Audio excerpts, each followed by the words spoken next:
The night was thick with smoke, laughter, and the metallic twang of a jukebox echoing across the old roadside bar. Pool balls clattered, boots stomped against the wooden floor, and the scent of whiskey lingered heavy in the air. At a corner table, a woman sat quietly, her head bent low, her hands wrapped around a glass of water she hadn't touched. Her name was Emily. She wasn't there to party, not even to drink. She had come for one reason: to face her fears. For months, she had been running from memories that haunted her every step. A car accident had stolen her husband just a year ago, and with him, the life she thought she'd always have. She wore pain in her eyes, pain no one else could see, except perhaps in the tattoos, inked across her skin, small delicate symbols of their husband's memory.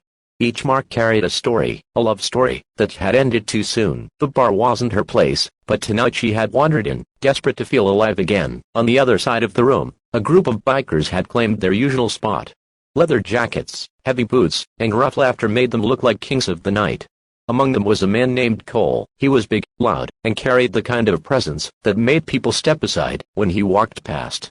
His reputation wasn't built on kindness, it was built on scars, fights, and a lifetime of battles. When his eyes fell on Emily, something sparked not admiration, but irritation. She looked too delicate, too fragile, like a bird that didn't belong in the storm of that bar. He swaggered over, his boots heavy against the floorboards, his voice booming over the jukebox. Well, what do we have here? A little bird lost in a wolf's den, he sneered. Emily looked up, startled but calm. She said nothing, just tightened her grip on her glass. Cole leaned closer, laughing harshly. Not even a drink. What are you doing here, sweetheart? This isn't your church. The other bikers chuckled from their tables.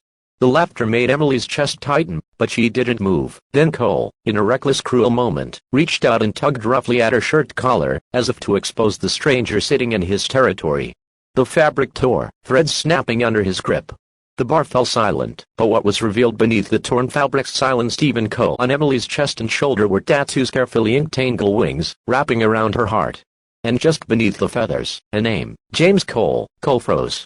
The laughter around the bar died instantly. His face went pale, his hand trembling, as if he had touched fire. He staggered back, his lips parting, but no words coming out. Emily looked up at him, confused and frightened, until she noticed his eyes fill with tears. My brother, Cole whispered, his voice breaking. Emily's breath caught. James was your brother. Cole's knees buckled beneath him, and before the crowd could even process what they were seeing, the feared biker dropped down to the floor at Emily's feet. His large, scarred hands shook as he covered his face, trying to hold back the storm raging inside him. The bar, once rowdy and alive with noise, was now a cathedral of silence. Cole looked up at her again, his eyes red. James was my little brother. We lost touch years ago. I heard he died, but I never knew how. And now here you are, carrying his name. Carrying him. Emily's tears spilled down her cheeks. She reached for the torn fabric, but instead, she gently pulled it aside, showing more of the ink. There were dates, symbols, and a line of words, forever with me, forever with you. He was everything, she whispered. And when I lost him, I thought I lost my world. Cole pressed his hand against the tattoo, his fingers trembling, as though he were touching his brother one last time. I failed him, Cole said, his voice heavy with regret. I was too far gone in this life. I wasn't there when he needed me. And now the only piece of him left is standing right in front of me. Emily's heart broke at the sight of this man, this biker everyone feared, falling apart like a child who had lost his anchor. She knelt down in front of him, her voice steady, though her heart raced. You didn't fail him. He loved you, Cole.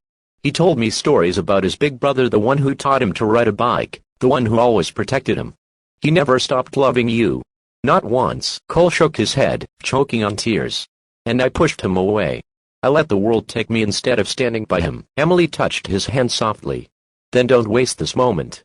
If you want to honor him, if you want to feel him again, then live the way he would have wanted. Carry him with you, like I do.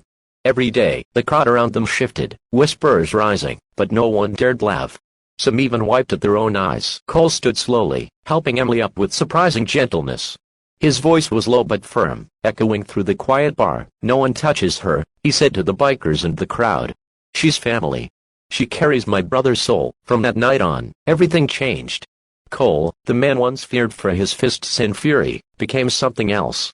He found in Emily, not just his brother's memory, but a reminder of love, of family, and of redemption. He checked in on her, protected her, and in time, began to heal alongside her. Emily, too, found new strength. She wasn't alone in her grief anymore. She had gained a brother, and in the strangest, most unexpected place, she discovered that kindness could grow even in the darkest soil. And in that old roadside bar, people still talked about the night when the toughest biker anyone had ever known dropped to his knees, not out of weakness, but out of love. Because sometimes, the greatest strength a man can show is letting his